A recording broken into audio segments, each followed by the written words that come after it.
I used to believe in signs. That the universe sends you exactly what you need, right when you need it. A friendly face on a bad day. A door opening just as another one slammed shut. I held on to that belief like a lifeline during the darkest months of my life. I stopped believing the moment I realized the man who saved my dog was also sharpening the knife meant for my family's throat. But I'm getting ahead of myself. Let me start at the beginning. The real beginning. The night the rain tried to wash us all away. My name is Clara. 3 months ago, I was a woman living on borrowed time, watching my father disappear piece by piece. The lawsuit had been grinding us down for 18 months. A development corporation with more money than God claimed our family's land, 80 acres of rolling hills and oak trees that had been in our blood for 4 generations. They said the deed had a technical flaw. A signature missing from 1923. A comma in the wrong place. Something so small and so cruel that it felt like watching someone steal your history with a photocopier. My father, Henry, had run that land his entire life. He wasn't just a man who owned property. He was the property. His hands had planted every tree line. His feet knew every slope and hollow. But the stress had hollowed him out. He'd lost weight. He'd lost sleep. Most days, he'd just sit at the kitchen window staring at the hills like he was already saying goodbye. My mother handled the lawyers. I handled my father. And Max handled all of us. Max was my father's Labrador. 14 years old, grey in the muzzle, slow in the hips, but still carrying the same golden heart he'd arrived with as a puppy. He'd been my shadow since I moved back home to help. Every night, he'd rest his heavy head on my knee and look at me with those ancient, knowing eyes. Don't worry, those eyes said. I'm still here. That night, the storm came without warning. One moment the sky was clear. The next, the wind was screaming down from the mountains like something possessed. Rain hit the windows in sheets. The power flickered twice before giving up entirely. My mother lit candles while my father sat in his armchair, staring at nothing. I went to check on Max. His bed was empty. The back door, the old one with the faulty latch, was swinging open against the frame. Rain was blowing into the kitchen. And Max was gone. Panic hit me like a physical blow. At 14, with his bad hips and failing eyesight, the storm would disorient him completely. He could wander into the road. He could fall and not get back up. He could. I didn't finish the thought. I grabbed a flashlight and ran into the dark. The rain was brutal. Cold needles driving into my skin. The flashlight beam barely penetrated 5 feet in front of me. I screamed his name until my throat burned. The wind threw my voice back in my face. I checked the barn. Empty. The old chicken coop. Empty. The tree line where he liked to nap. Nothing but soaked earth and broken branches. Then I heard it. A faint, terrified whimper, carried on the wind from somewhere below. The ravine. It cut through the eastern edge of our property, a steep 30-foot drop into a creek bed that only ran during heavy rains. Tonight, it would be running fast and cold. And Max, confused and frightened, could have easily wandered too close to the edge. I ran toward the sound, my boots slipping on the wet grass. The ground grew uneven.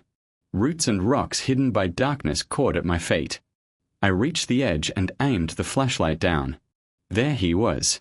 20 feet below, wedged between 2 rocks, his back legs dangling toward the rushing water. He was shivering violently, his eyes wide with terror. When the light hit him, he let out a pitiful howl that broke something inside me. I didn't think. I just moved.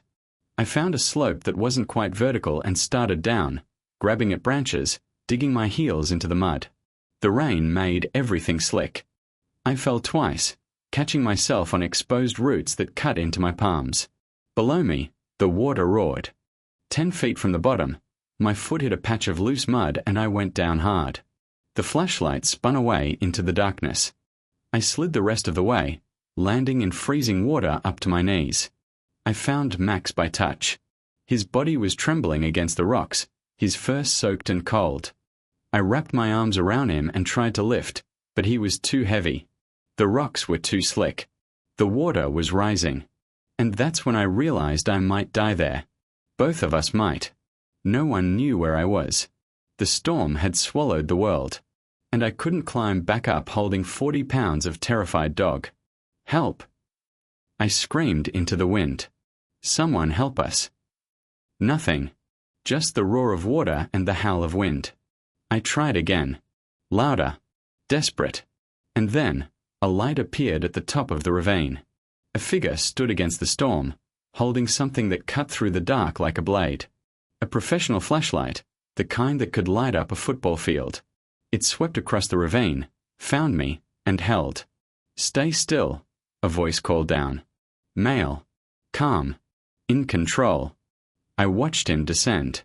He moved like he'd done this 100 times. His feet found holds I hadn't seen. His hands gripped branches with confidence. Within 30 seconds, he was standing in the water beside me, rain streaming down his face. He was a stranger. But in that moment, he was the most beautiful thing I'd ever seen. Let me take him, he said. Not are you okay? Not what happened. Just a simple, direct solution. He lifted Max from my arms like the dog weighed nothing, cradling him against his chest. Max, who usually growled at strangers, just rested his head on the man's shoulder. Can you climb? He asked. I nodded, too shaken to speak. Follow me. Stay close. He went first, finding a better path than my desperate slide. One hand holding Max, the other finding purchase on the slope. I followed, grabbing the same holds, feeling the mud give way beneath my feet. Halfway up, my strength gave out. My fingers slipped. I started to fall backward. His hand caught my wrist. I've got you, he said. And he did. He pulled me up with the same ease he'd lifted my dog, his grip strong and sure. A moment later, we were at the top. All three of us collapsed on the wet grass, gasping for air. Lightning flashed across the sky. For one frozen second, the world turned white. I saw his face clearly for the first time. Strong jaw. Soak hair plastered to his forehead. Eyes that held mine with an intensity that had nothing to do with the storm. He was handsome in a way that felt accidental, like he didn't know or care about the effect he had. In that flash of light, he looked like a hero from an old painting, the kind that rescued maidens from dragons. You're bleeding, he said. I looked at my hands. The palms were torn open, dirt and blood mixing in the rain. I hadn't even felt it. It's nothing, I said. He shook his head, already reaching into his pocket. He pulled out a clean handkerchief, who carries those anymore, and pressed it into my hands. Keep pressure, he said. We need to get you both inside. He carried Max all the way back to the house. I walked beside him, shivering, watching this stranger cradle my family's dog like he was his own. At the back door, my mother let out a cry and rushed toward us. My father stood behind her, some color returning to his face for the first time in weeks. The man set Max down gently on his bed. The dog immediately curled up, exhausted but alive. Thank you, my father said, his voice rough. Thank you, son. The man waved it off. Just glad I was there. I'm staying at the old Miller place down the road. Saw someone running into the dark with a flashlight. Figured I'd check. The old Miller place. The rundown farmhouse that had sat empty for years. A man renting a crumbling house in the middle of nowhere. Taking a break from the city, I'd learn later. Escaping the corporate grind. My mother insisted on coffee. He accepted. We sat in the candlelight, wet and shaking, and talked like old friends while the storm raged outside. His name was Liam. He'd moved here 2 weeks ago. Needed a change of pace, he said. Needed to remember what quiet felt like. I told him about Maximum. About how he was my father's shadow. About how losing him would have broken what was left of my father's spirit. Liam listened. Really listened. His eyes never left mine. When I talked about my father's health, about the stress he was under, Liam's expression shifted. Something passed across his face, too quick to name, before settling back into warm concern. You're a good daughter, he said simply. 3 words. But the way he said them made me feel sane for the first time in months. When the storm finally passed near dawn, Liam stood to leave. At the door, he turned back. Can I check on Max tomorrow? Make sure he's okay. I nodded before I could think. I'd like that. He smiled. It was a small thing, barely there, but it changed his whole face. Made him look younger. Softer. I'll bring coffee, he said. Better than the stuff your mother made. And then he walked out into the grey morning light, leaving me standing in the doorway with a bleeding heart and torn hands. I watched him disappear down the road and thought about signs. About the universe sending exactly what you need. I didn't know yet that the universe had a terrible sense of humor. I didn't know that the man who saved my dog was already studying the file on my family's land. That he'd rented the Miller place specifically to understand the terrain. To understand us. I didn't know that while I was falling for the hero, the villain was falling right beside me. But I would learn. Soon enough, I would learn. The days that followed the storm felt borrowed. Stolen. Like the universe had handed me a pocket of sunshine and forgotten to mention the bill would come due. Liam showed up the next morning, just as he promised. 2 cups of coffee from the diner in town. The good kind, not the burnt sludge my mother brewed. Max was curled on his bed, exhausted but alert. When Liam walked in, the old dog's tail thumped against the floor. Twice. Max didn't thump for anyone. Someone's happy to see you, I said.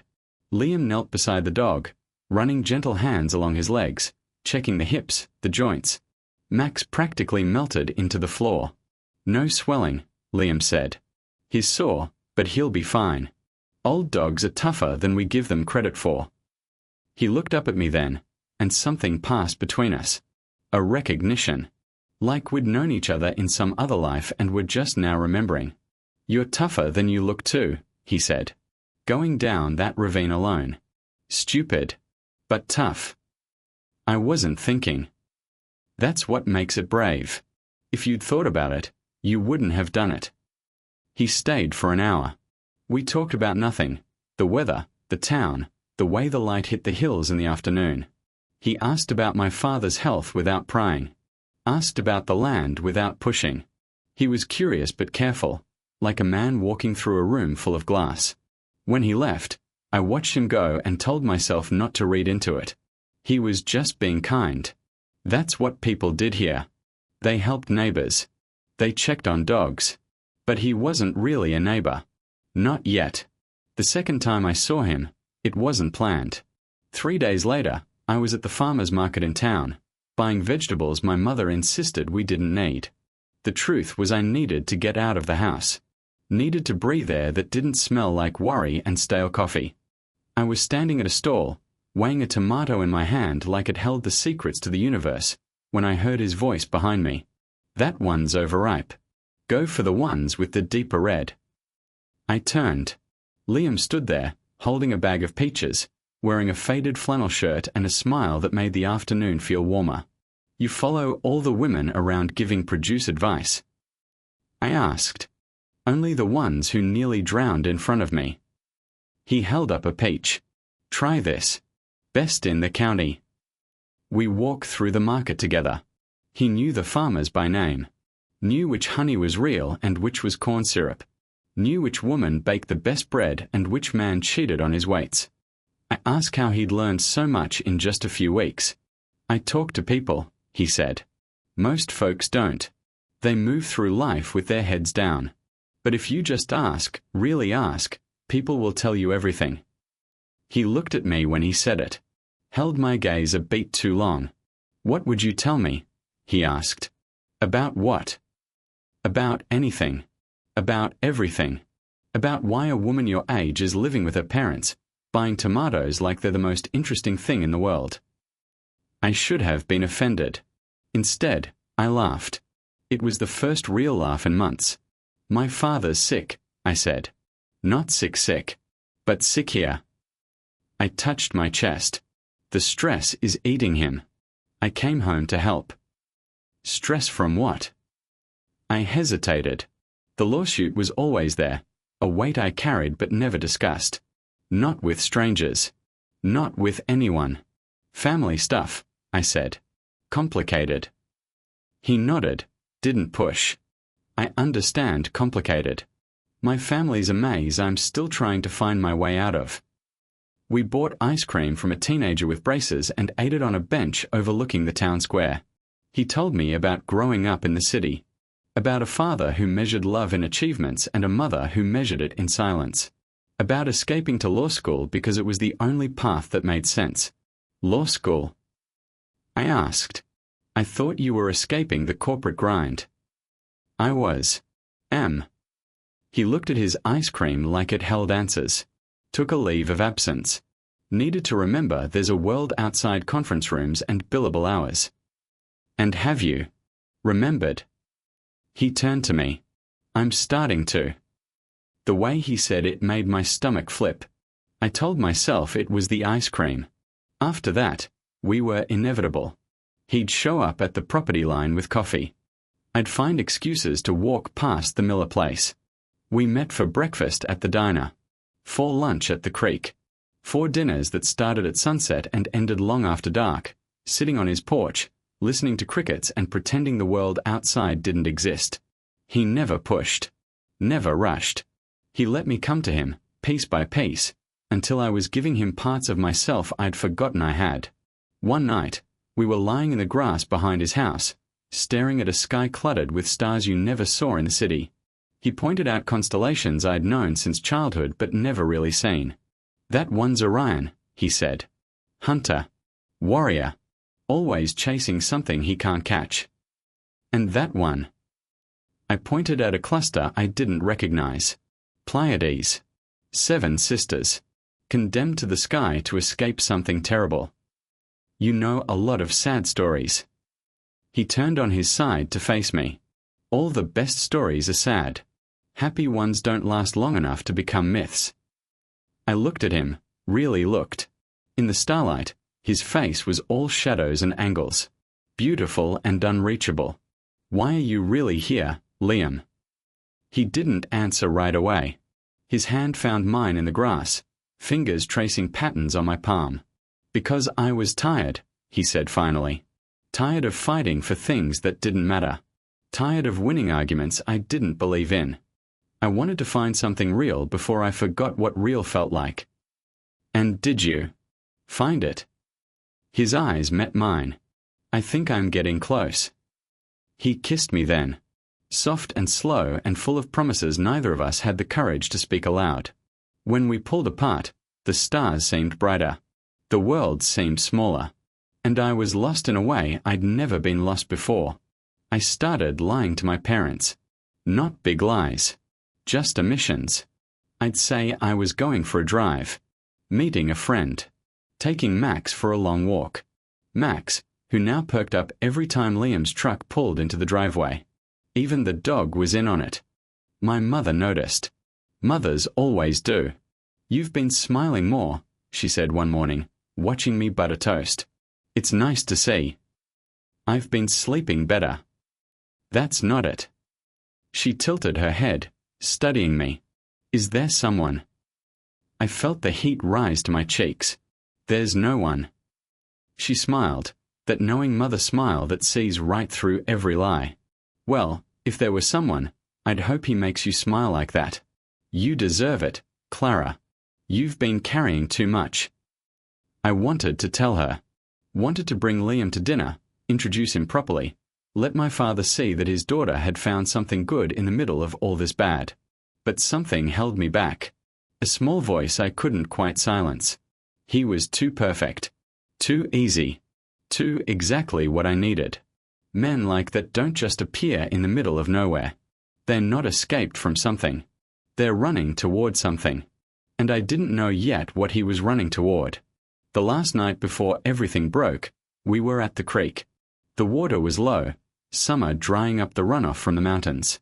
We sat on the big flat rock I'd played on as a child, our feet dangling in water that barely covered our ankles. I need to tell you something, he said. My heart stopped. This was it. The moment he confessed he was married. Or a fugitive. Or something equally ridiculous that my overactive imagination had conjured. I'm listening. He looked at the water, not at me. I haven't been completely honest about why I'm here. I waited. The silence stretched. I came here to get away from something. Someone. A situation I couldn't control anymore. He finally looked at me. I'm not proud of the person I was. The things I did for work. The corners I cut. I needed to know I could be someone else. Someone better.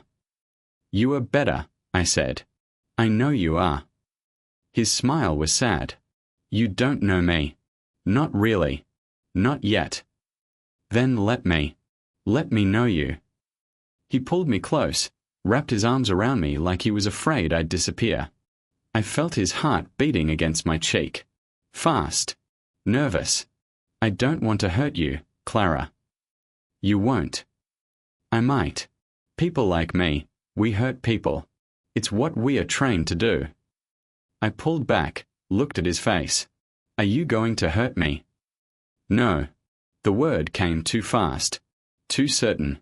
God, no. Not intentionally. Never intentionally. Then we are fine. I kissed him. He kissed me back. And for one more night, I believed in signs. The next morning, my father asked me to come to the deposition.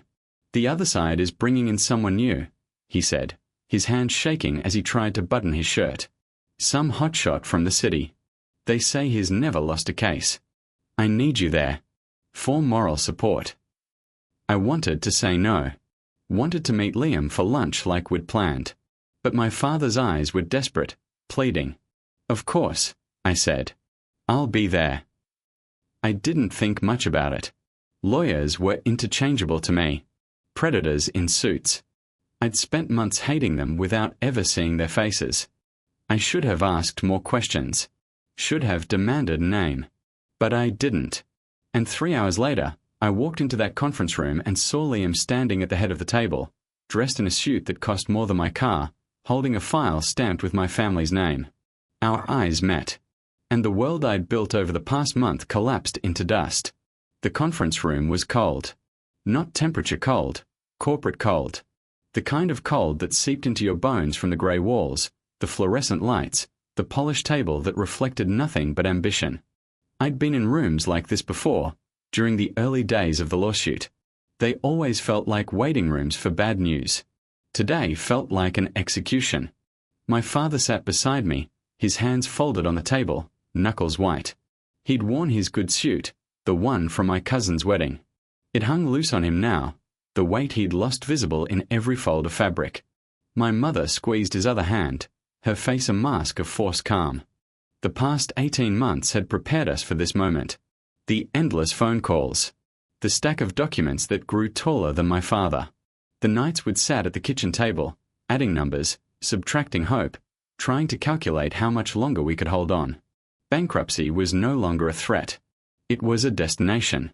The only question was how long the ride would take. The other side's bringing in someone new. Our lawyer had warned us that morning. His name was Peterson, a local man with a kind face and a defeated posture. Young. Ambitious. They say he's never lost. Works for that corporate firm in the city, the one that eats small towns for breakfast. My father had nodded like a man accepting a death sentence. I'd squeezed his arm and whispered words I didn't believe. It'll be okay. We'll get through this. They can't take everything. Lies. All of it. The door opened.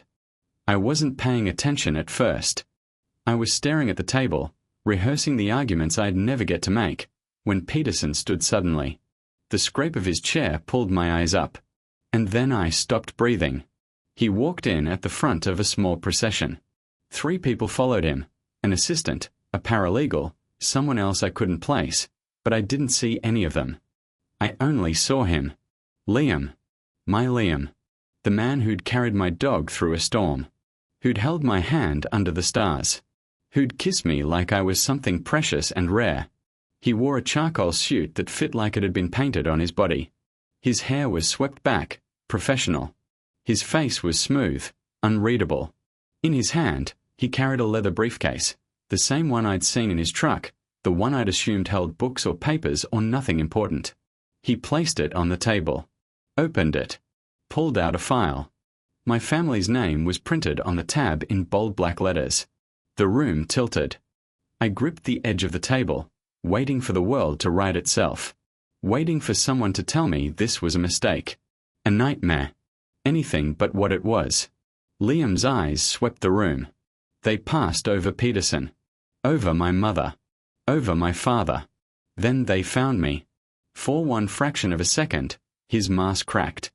I saw it, the shock, the horror, the dawning recognition of a catastrophe neither of us had seen coming. His hand froze on the file. His jaw tightened almost imperceptibly. And then the mask slammed back into place. "Mr. Peterson," he said, his voice smooth as glass. "Thank you for accommodating us." He didn't look at me again. Not directly. Not once. The deposition lasted 4 hours. 4 hours of watching the man I loved systematically dismantle my family's case. He was brilliant. Devastatingly so. Every question was a trap. Every statement a knife. He knew exactly where to push, exactly where our arguments were weakest, exactly which documents contradicted which testimonies. He'd studied us, learned us, and now he was using everything he knew to destroy us. "Our client has provided clear documentation of the title transfer," Liam said, sliding a paper across the table. "The signature from 1923 matches the contemporaneous records. Your expert's opinion that it's a forgery is just that, an opinion. Unsupported. Speculative." Peterson stammered a response. Liam cut him off with a wave of his hand. "With respect, we are not here to debate theories. We are here to establish facts. And the fact is, your clients have been occupying land they do not legally own for 4 generations. That's not a dispute. That's a historical accident we are here to correct." My father made a sound beside me. Small. Broken. The kind of sound a man makes when something inside him finally snaps. I wanted to scream. To stand up and point at Liam and tell everyone in the room what he really was. A liar. A manipulator. A man who'd held me in his arms while planning to take everything I loved. But what would that accomplish? It would only make me look desperate. Unhinged. It would give them more ammunition. So I sat silent. Frozen. Watching the executioner do his work. During a break, I slipped out to the bathroom. I stood at the sink, gripping the porcelain, staring at my reflection in the harsh fluorescent light. My face was pale. My eyes were red. I looked like someone who'd been punched and was still waiting to fall. The door opened behind me. I didn't turn around. "Clara." His voice. Quiet. Careful. Stripped of the professional armor he'd worn in the conference room. I turned. Liam stood in the doorway of a women's bathroom, looking utterly wrong in his expensive suit, looking utterly lost. "You can't be in here," I said. My voice was flat. Dead. "I know. I don't care." He stepped forward. I stepped back. "Don't." "Clara, I didn't know. I swear to you, I didn't know it was your family. Not until I walked in and saw your face. Not until." "Stop." The word came out sharper than I intended. "Just stop. You expect me to believe that? You've been living 2 miles from my house for a month. You've met my father. You've sat at my kitchen table. And you didn't know." His face crumpled.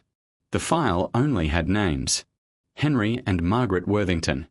I never made the connection. Worthington is a common name. I thought. "You thought what? That I was just some random woman? That the family you're destroying belonged to someone else? I thought I could have both." His voice cracked. "I thought I could do my job and still have you. I know how stupid that sounds. I know how selfish. But I didn't know how to stop. And then it was too late." I laughed. It was an ugly sound, torn from somewhere deep. "Too late. You keep using that phrase. It was too late when you saved my dog? Too late when you kissed me? Too late when you told me you wanted to be someone better?" I meant those things. Every word. "Then prove it." I stepped toward him, close enough to see the pain in his eyes. "Walk away. Drop the case. Tell your clients you can't do this." He closed his eyes. When he opened them, the pain was still there, but something else had joined it. Resignation. I can't. You can't or you won't. Both. He ran a hand through his hair, destroying the perfect professional styling. If I quit now, they'll bring in someone worse. Someone who won't care about your family at all. At least with me, I can. You can what? Soften the blow. Make the destruction a little more gentle. I shook my head. You're not protecting us. You're protecting yourself. You don't want to be the bad guy, but you also don't want to give up your career, your reputation, your precious undefeated record. That's not fair. Fair? My voice rose. You want to talk about fair? You manipulated me. You used me. Every conversation, every moment, every time I told you about my father, my family, my fears, you were collecting intelligence, building a profile, learning how to break us. I never used anything you told me. His voice was fierce now. Look at the record. Look at my arguments. Everything I've used today came from public documents and depositions. Nothing from you. Nothing. That makes it better. That makes you noble.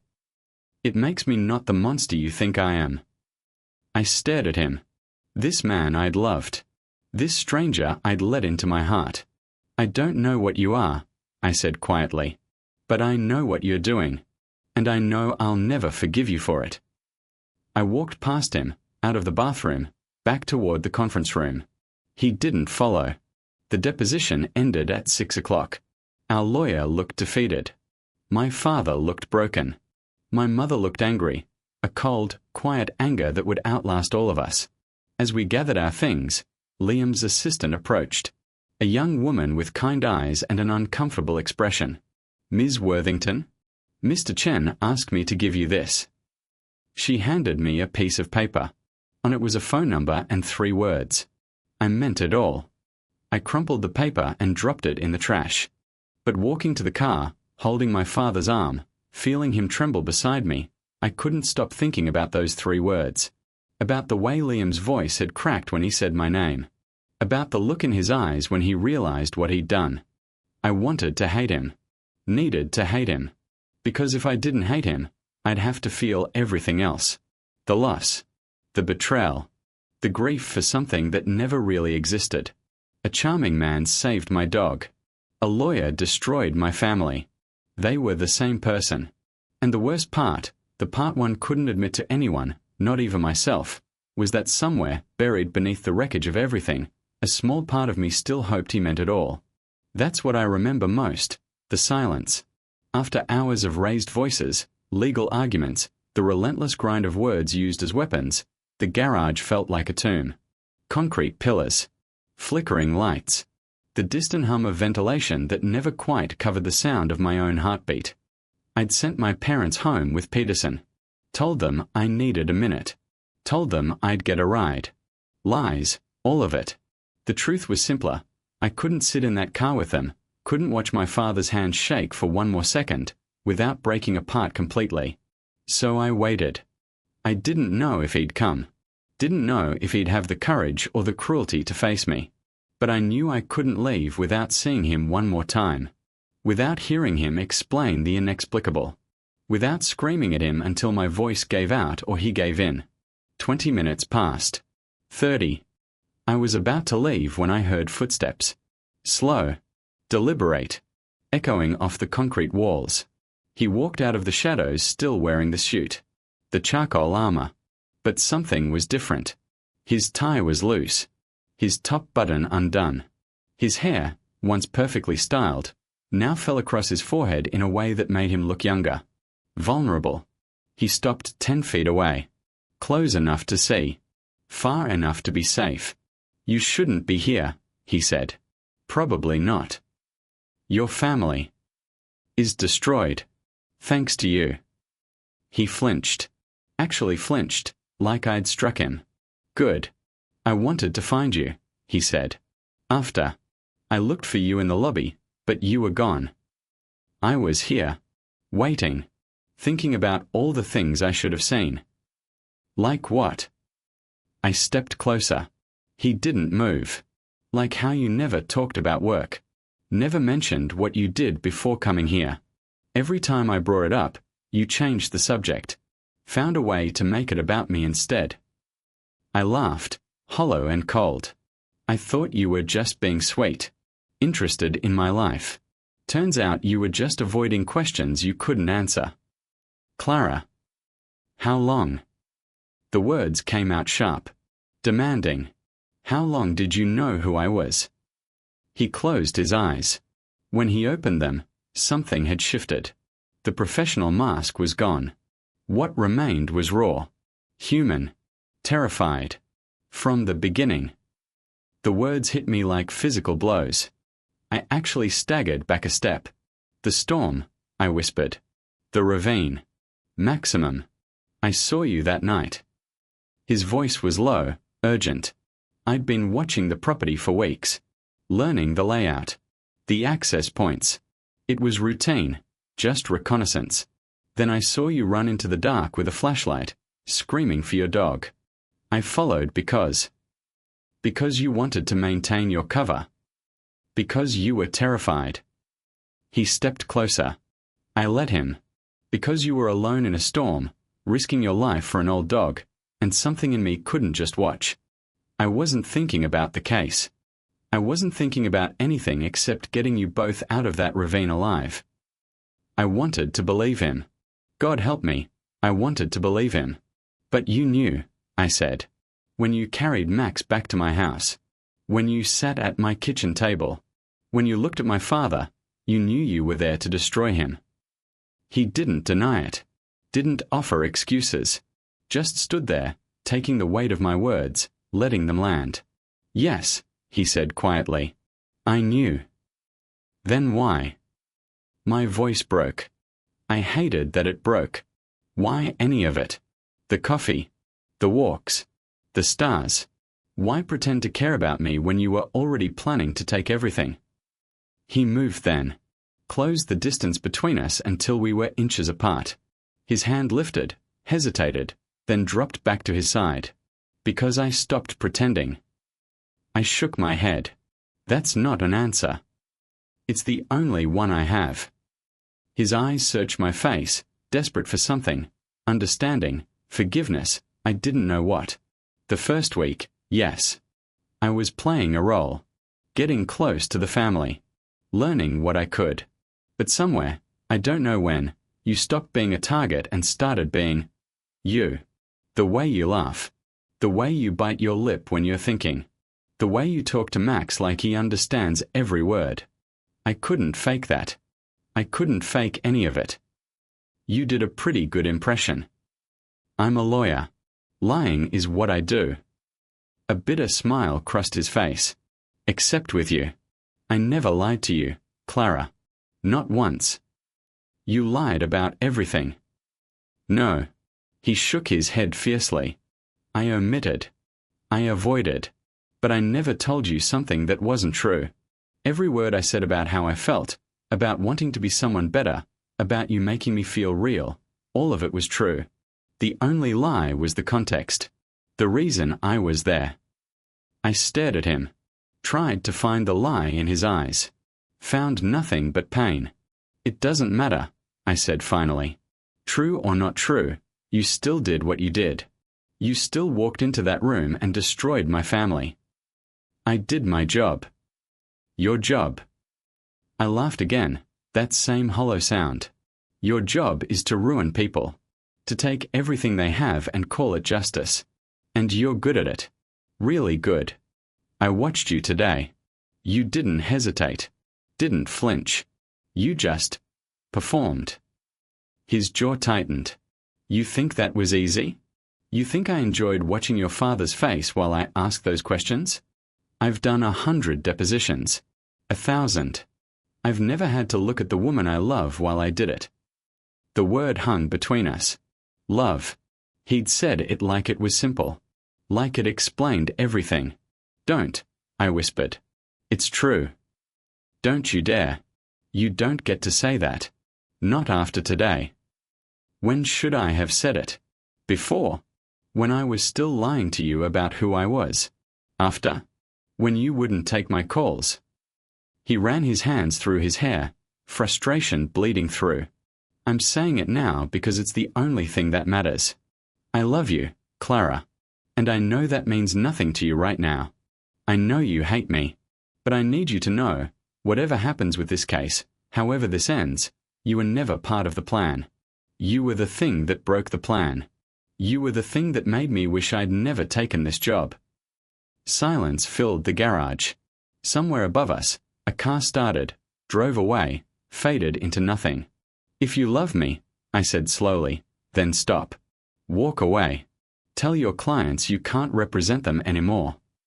He shook his head. I told you. They'd just bring in someone worse. Let them. At least then I'd know where I stand. At least then I wouldn't have to wonder if every kind word was a strategy. At least then, my voice cracked again. At least then I could hate you without hating myself for still caring. He reached for me then, grabbed my arms, gentle but firm, forcing me to look at him. Listen to me. If I walk away, I lose everything. My career. My reputation. The only thing I've ever been good at. I spent 15 years building that. 15 years of sacrifices I'm not proud of. And I'd give it all up. Right now. For you. Then do it. I can't. The words came out broken. Not because I don't want to. Not because I'm choosing my career over you. But because walking away won't save your family. It'll just make me a martyr while someone else finishes what I started. At least with me, I can. Mitigate the damage. I pulled free of his grip. Control the outcome. Be the hero who softens the blow while still getting paid. Be the person who makes sure your father doesn't lose everything. His voice rose, matching mine. You think the next guy will care? You think he'll look at your father's health, your family's history, and factor that into his strategy? No. He'll crush you. Completely. Ruthlessly. Because that's what this firm does. That's what I did before I met you. I stepped back. Put distance between us. Needed to breathe. So this is your solution? You destroy us gently instead of violently, and I'm supposed to be grateful. I'm not asking for gratitude. I'm asking you to understand. I understand perfectly. My voice was cold now. Controlled. You want to have it both ways. Keep your career. Keep your reputation. Keep your undefeated record. And keep me, if I'm stupid enough to stay. You want to be the villain and the hero, and you want me to bless both. He didn't answer. Couldn't answer, because I was right. I loved you, I said. The past tense hung in the air between us. I loved the man who saved my dog. The man who brought me coffee. The man who held my hand under the stars. But that man wasn't real. He was a character you created. A role you played. And the real you, the one standing here in this suit, with this case file, with this life, the real you is someone I don't know. Someone I'm not sure I want to know. Clara. Don't follow me. I walked toward the stairwell, each step feeling like I was leaving a piece of myself behind. Don't call. Don't come to the house. If you really want to help us, do your job. Do it well. Win your case. Take our land. And then disappear from my life like you were never in it. I pushed through the door. Started down the stairs. His voice echoed behind me. I meant it all. Every word. Every moment. I meant it all. I didn't stop. Didn't turn around. But walking down those concrete steps, alone in the dark, I felt something I didn't expect. Not anger. Not hatred. Just a vast, aching emptiness where he used to be. He meant it all. That was the cruelest part. Because if he'd been lying, I could hate him. If he'd been using me, I could move on. But he meant it. He loved me. And he destroyed my family anyway. What kind of person does that? What kind of person loves someone and still hurts them? The answer followed me out of the garage, into the night, back to a house full of silence and grief. The kind of person I'd given my heart to. The kind of person I still, God help me, loved. The words are simple. 3 syllables. A lifetime of meaning compressed into something small enough to fit on a courtroom docket, a newsprint headline, a gravestone for a family's dreams. We lost everything. Not the house. Not the furniture. Not the photographs on the walls. The corporation didn't want those. They wanted the land, 80 acres of rolling hills and oak trees, the creek where I learned to swim, the ravine where a stranger once saved my dog. They wanted the dirt our ancestors were buried in, the soil that held their bones and their sweat and their hope.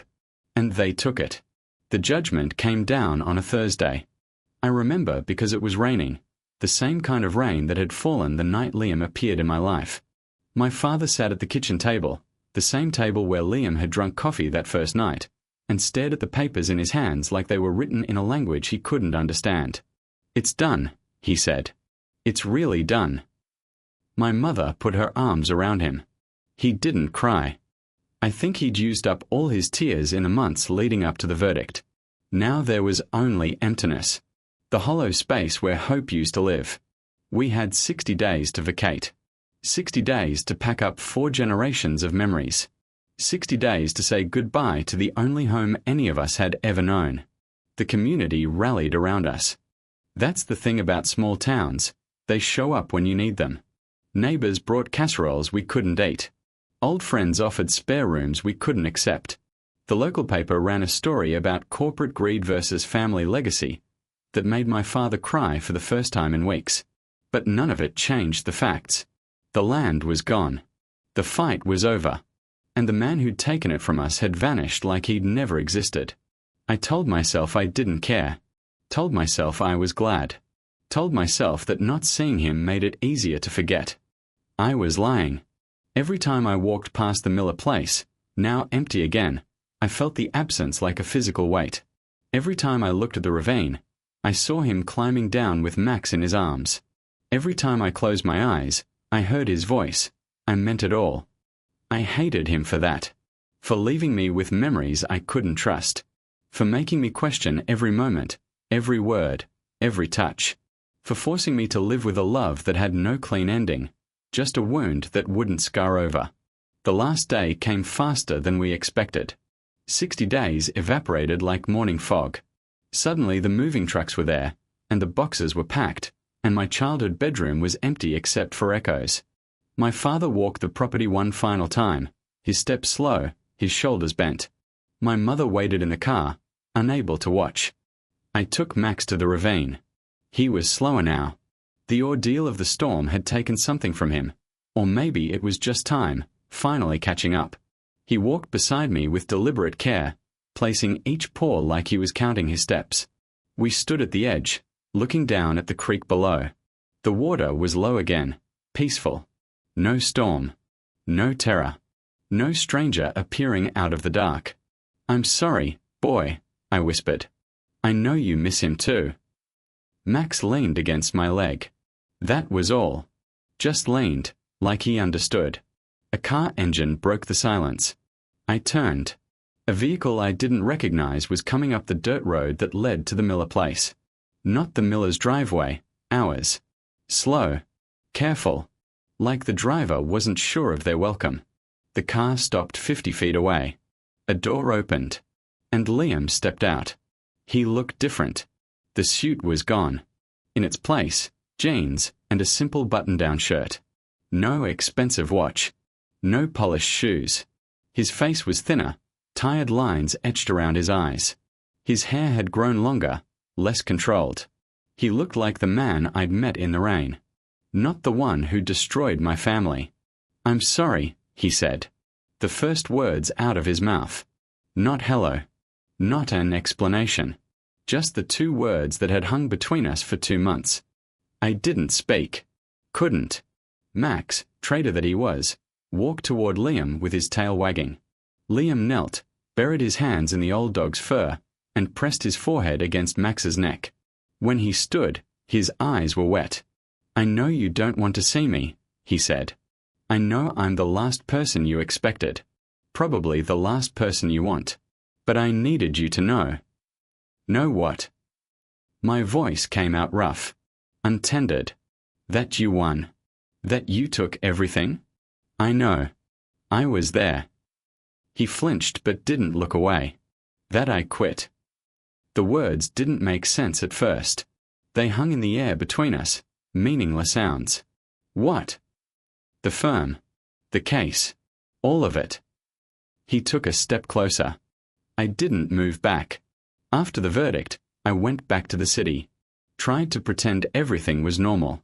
Tried to celebrate a win that felt like a loss.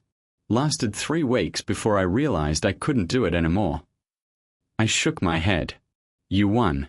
You're undefeated. You had everything you wanted. I had nothing. His voice cracked. I had a career built on hurting people. A reputation I didn't want anymore. And the memory of a woman who looked at me like I was human, even if only for a little while. I wanted to hold onto my anger. Wanted to wrap it around me like armor. But it was slipping, crumbling, leaving something raw and vulnerable underneath. So what? You quit and now everything's fixed? Now my family gets our land back? No. He said it simply. Honestly. I can't give you back the land. I can't undo what I did. I can't make your father UN sick or your mother UN broken. I can't do any of the things I wish I could do. Then why are you here? He reached into his pocket, pulled out a card, held it out to me. I looked at it. A simple business card. A name I didn't recognize. A title. Community Land Trust. Legal Aid Director. I took a pay cut, he said. A big one. I'm working for a non-profit now. Helping families fight corporations like the one I used to work for. Fighting for people like your father. I stared at the card. Then at him. Tried to find the lie. The manipulation. The angle. Why? Because I needed to be someone better. His eyes held mine, unwavering. You asked me once, that night at the creek, if I was going to hurt you. I said no. I was wrong. I did hurt you. I hurt your family. And I'll spend the rest of my life regretting it. But I can either let that regret destroy me, or I can use it to do something good. To be someone worthy of the woman who believed in me, even for a moment. Max nuzzled his hand. Liam smiled, small and sad. The man in the rain wasn't an act, Clara. He was just buried. Under ambition. Under fear. Under all the things I told myself mattered more than they did. But you dug him out. You showed him what real looked like. And I can't go back to pretending I don't know. We stood there for a long time. The wind moved through the oak trees. The creek murmured below. Somewhere in the distance, a bird called to its mate. I don't know if I can forgive you, I said finally. I know. I don't know if I can trust you. I know that too. I don't know if the man standing in front of me is real, or just another version of the character you created. He nodded. Accepted it. I don't expect you to know. I don't expect anything from you. I just wanted you to know the truth. That you changed me. That I'm trying. That if there's ever a day, a month, a year from now when you want to talk, I'll be here. Not the lawyer. Not the man who hurt you. Just Liam. The one who loved your dog. The one who loved you. He turned. Walked back toward his car. Max whined. Liam. He stopped. Didn't turn around. What do you want from me? A long pause. When he finally spoke, his voice was soft. Nothing. I want nothing from you. I just wanted you to know you weren't wrong about me. Not completely. I wanted you to know that the best thing I ever did wasn't winning that case. It was climbing down into a ravine in the middle of a storm to save an old dog for a woman I didn't know yet. That was real. That was me. And I've spent every day since wishing I could go back to that moment and just stay there. Stay him. He got in the car. Started the engine. Drove away. I watched until the dust settled and the road was empty. That was 6 months ago. My parents moved to a small house in town. It's not the land, but it's home. My father's health has improved. Something about letting go of the fight, accepting the loss, freed him in ways I didn't expect. He still talks about the hill sometimes, but the grief has softened into memory. Max passed away last month. Peacefully, in his sleep, curled on his bed in the new house. I like to think he's running through those hills now, young again, chasing rabbits in the tall grass. As for me, I still don't know about signs. I don't know if the universe sends you what you need. I don't know if people can really change, or if they just get better at hiding who they really are. But I know Liam's name appears in the local paper now, representing a family in the next county over, fighting the same corporation that took our land, winning, from what I read. I know I haven't called him. I know he hasn't called me. But I also know that when I walk Max's old route along the edge of the property we no longer own, I sometimes stop at the ravine. I look down at the water. I remember. And I wonder if the most dangerous man I ever met was also the best one. If the person who broke my heart was also the person who taught me what it could hold. If love and betrayal can live in the same space, the same person, without cancelling each other out. I don't have answers. But I have this story. This memory. This scar that doesn't hurt anymore but never quite fades. And somewhere out there, a man is fighting for people like my father, carrying the weight of what he did and the hope of what he could become. Maybe that's enough. Maybe that's all any of us can do. Take the wreckage of who we were and build something better from the pieces. I used to believe in signs. Now I believe in choices. In second chances. In the possibility that the universe doesn't send you what you need. It just sends you moments, and it's up to you to decide what they mean. The charming man who saved my dog was the lawyer who bankrupted my family. He was also the man who loved me. And I'm still figuring out if those two things can both be true.